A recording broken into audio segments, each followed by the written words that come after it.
Finding reference angles by using co-function identities and special triangles. So, ito, ayan, nakita na natin, no, yung co-function identities. Pag sine, gagamitin mo cosine 90, cosine 90 o 90 minus x.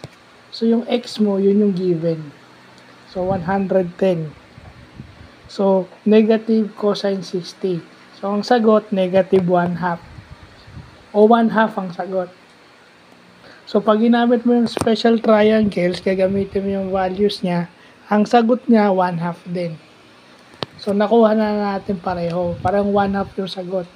Two methods yung ginamit natin. Co-function identities and yung special triangles. Yung 30 by 60 muna. 30 by 60 triangles. Kasi hindi ko alam bakit napakahina ako dito. Kay Sir Randy, alam ko po isa akong boborito. Aaminin ko po yun, hindi na po ako magkakaila. I humbly get back to this topic kasi ito lang ho nagpapalakas ng loob ko. Dahil pakiramdam ko, kung kaya kong mag-math, kaya kong humarap sa kahit anong problema. Kasi math is a great problem solving exercise. At sa buhay, sa kondisyon ko, kailangan kong humanap ng solusyon sa kahit na anong problema ang kinakaharap ko.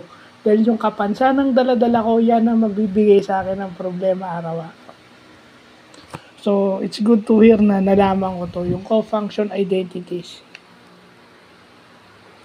So, pag sine siya, cosine 90.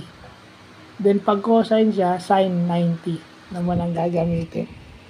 So, to Sir Alfred na ang naalala ko kasi, yung ginagamit na reference si Sir Randy sa amin nung nag-aaral ako, yung sumulat ng module na yun, si Sir Alfred.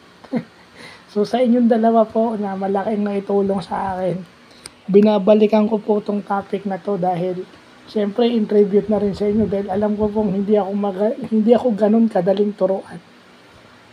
Pero pinagtiyagaan niyo po ako at yun po ang aking pinagpapasalamat. So, yun lang po.